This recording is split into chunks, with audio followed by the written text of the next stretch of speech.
Hello, and welcome back to Things I Want My Kids to Know with me, Ted Bradshaw. Today, we're going to talk about acceptance, and in particular, self-acceptance.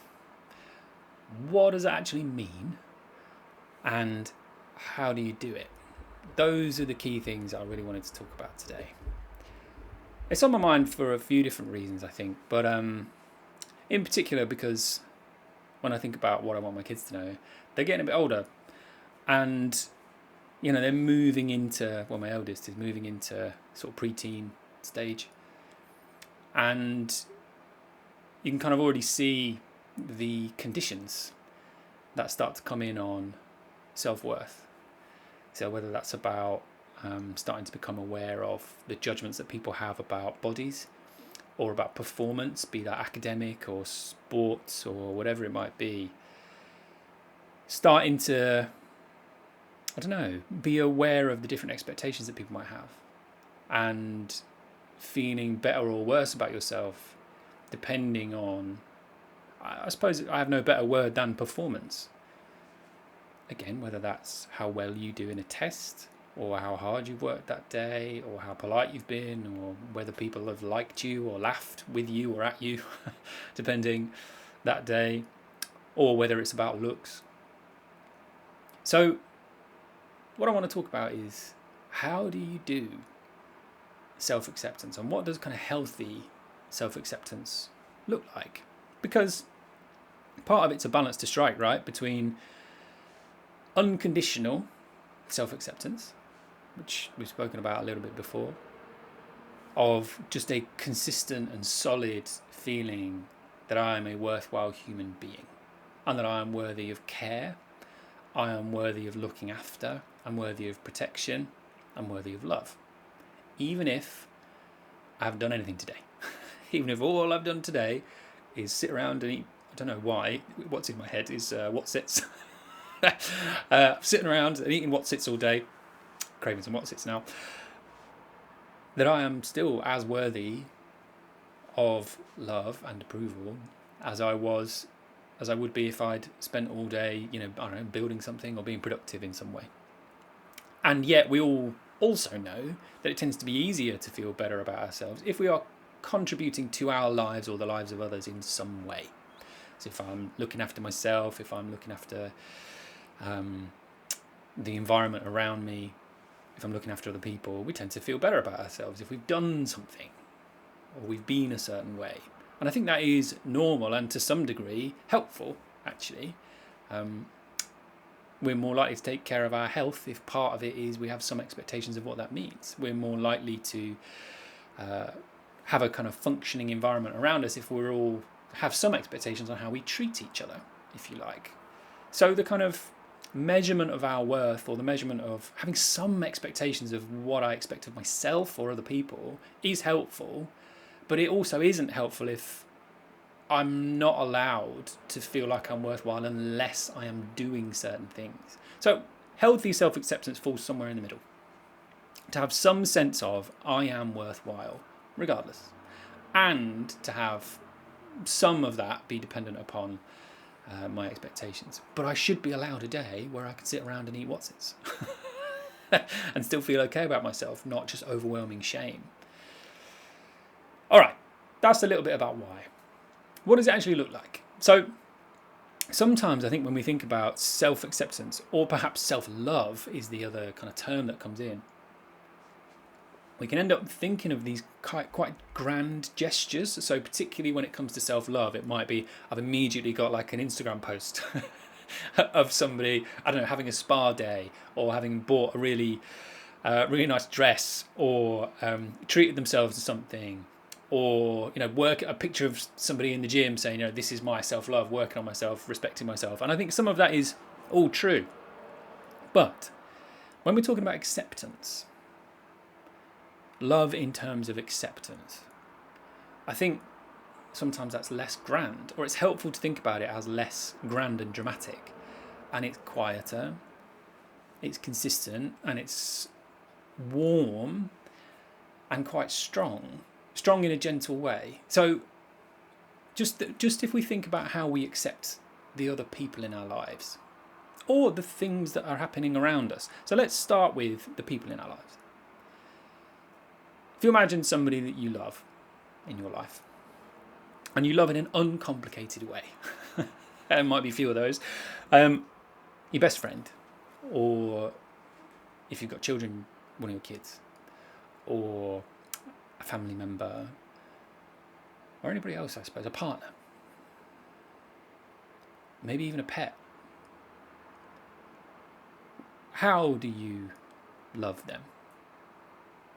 When you see them, or when you spend time with them, do you judge them in quite the same way that you judge yourself? Sometimes you will. Sometimes you will. But I really want you to think about whether it's the same. So particularly with the less complicated stuff like kids or pets. When I think about my kids personally, I do have expectations. Don't hit each other, that kind of thing. Of course we do. But I don't look at them and just pick out all the flaws in their face or their imperfections in their skin, or the hairs that we each have growing in sort of different places, knees or ears or whatever. I'm not zooming in on any of those things like I might do with myself.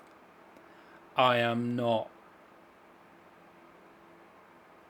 zoning in or honing in on the perceived flaws in the same way that I might do when I look at me. The way that I look at myself in the mirror, not always, is different to the way that I look at anybody else in my life. It is, and the key difference is less judgmental. And that is part of what acceptance is. It is noticing things about somebody or something without judgment, or with less judgment. If we take it away from people and we think about an animal, when you look at a cat, how much of your energy is devoted to picking out all the flaws with that cat? Or a dog or a cow? How often do you look at a cow and pick it apart? Or a tree, when you see a tree and we see the kind of knobbly ways in which it has grown, the sort of knots and curves, the leaves, some of which are green, some of which are not. I've got a plant behind me here. I don't look at it and zone in and zoom in on all the flaws. And if I did, it wouldn't be in a judgmental way, like, what's wrong with you, plant? What's going on? I would just notice it. And it would feel kind of neutral.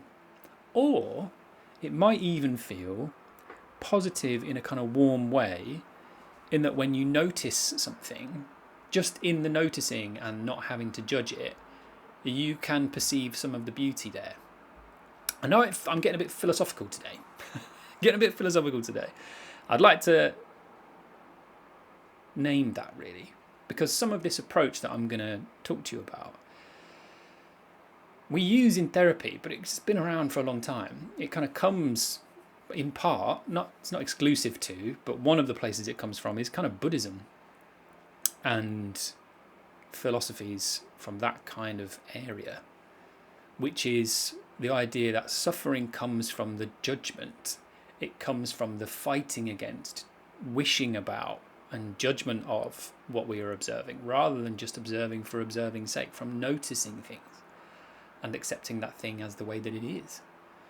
Another example that comes into my head is if you see a bee.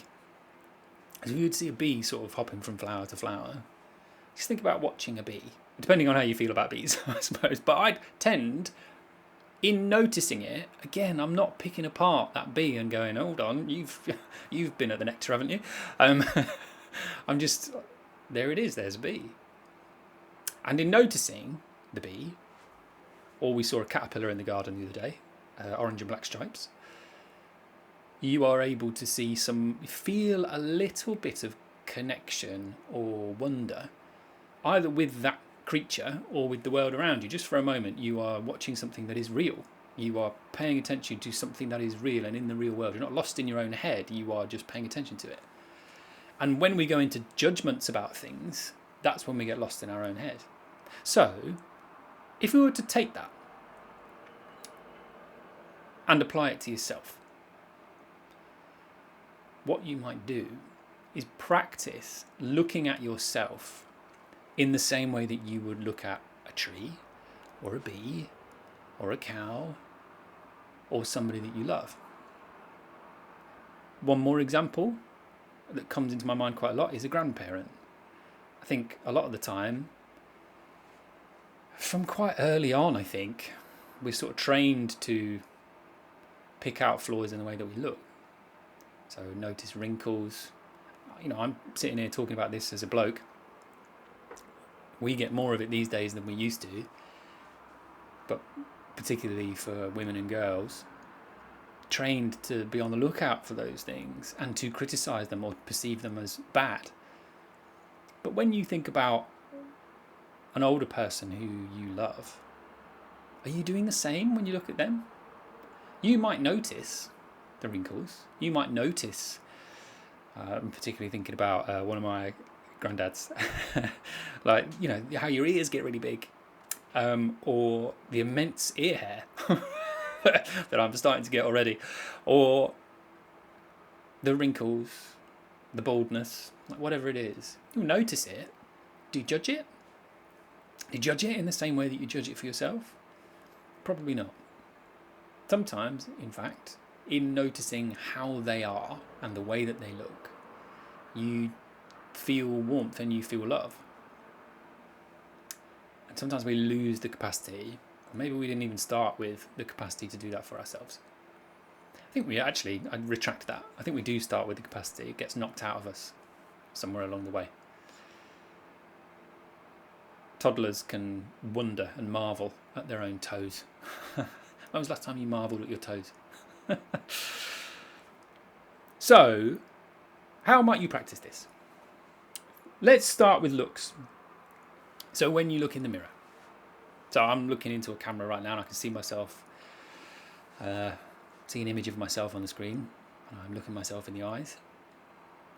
And when I am in a kind of judgmental mode, I could look at any really aspect of me and pick flaws in it.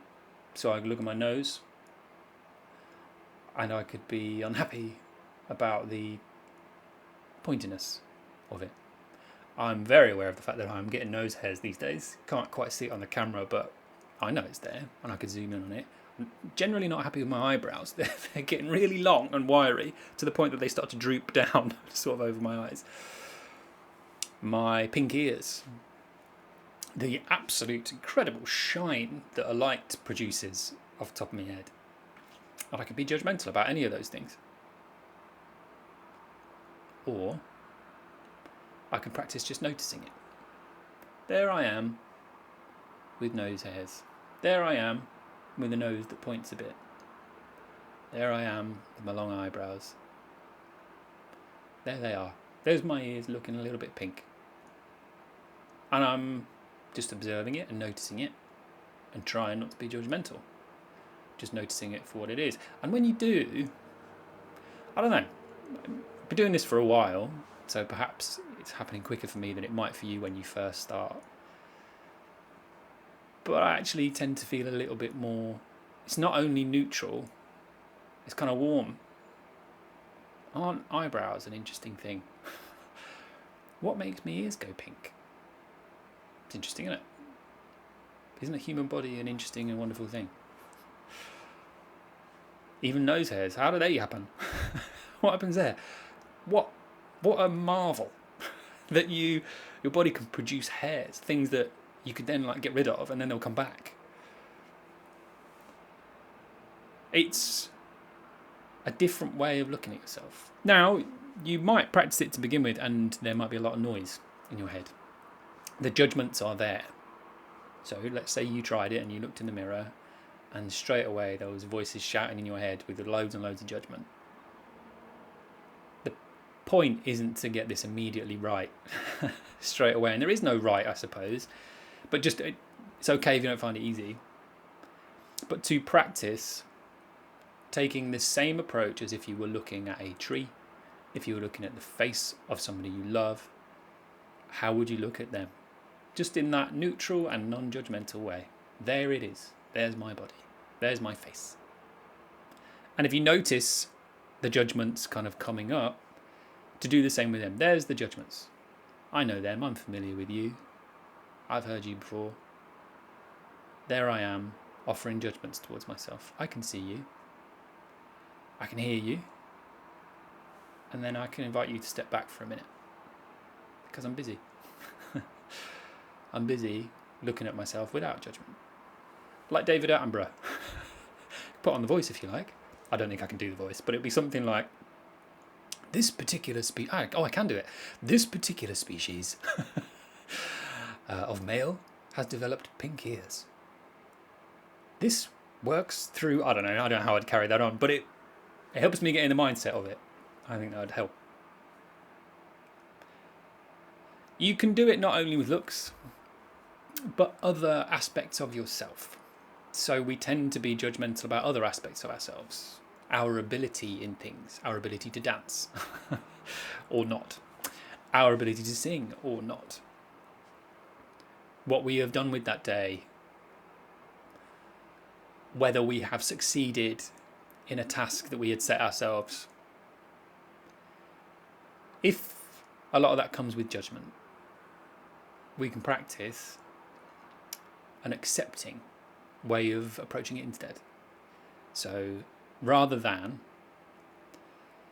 I don't think I've got any rhythm at all. Maybe you can just observe. This is the dancing example. If you were trying to have a dance, I don't know why this is on my mind.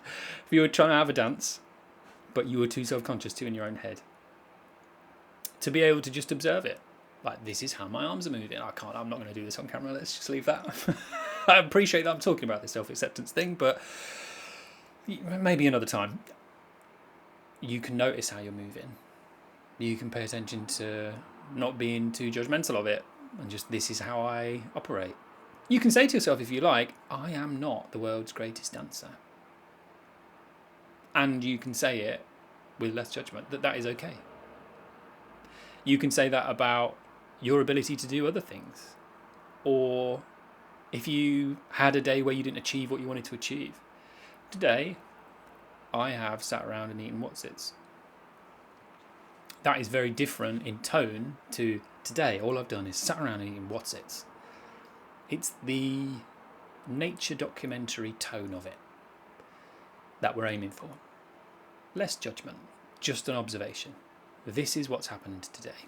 The fact that you get anxious about stuff, or the fact that you do get self-critical, if you can practice just noticing it with less judgment. I'm feeling anxious today. Or I tend to get anxious about this stuff. Rather than, embarrassed or ashamed or critical. I tend to get anxious about this stuff. Well, I'm sorry, I get really anxious about this stuff. No, maybe if we can take an accepting approach, we just say it. I get anxious about this stuff, And it's just with less judgment. The idea with all of this is that sometimes the suffering that we experience comes more from wishing things were different when it's not something that's really in our power to change. I can try and do something with my eyebrows. I do trim them these days. But my eyebrows are my eyebrows, ultimately. My pink ears are my pink ears. There are things, believe it or not, character flaws that I can have. I can be a little bit too intense about puzzles and games that I set myself. That's not always a positive thing. That kind of thing. I can be a bit sharp with people when I'm a bit stressed. Doesn't mean that I'm being accepting as in I just forgive myself for absolutely everything and have no expectations. It's just I'm trying to observe it with a bit less judgment. When you can do that, your choices are a little bit easier as well. So if you can be accepting of the way that you look, then maybe you still might choose to do certain things. I'm still going to choose to trim my eyebrows, but I'm just not going to do it in such a critical way or a frustrated way. It'll just be, there I go. I'm going to do a little bit about that, but they are what they are. And maybe that's okay. It's less stressful. The same applies when you're being accepting of the way that you are. Okay, I do get anxious about these things.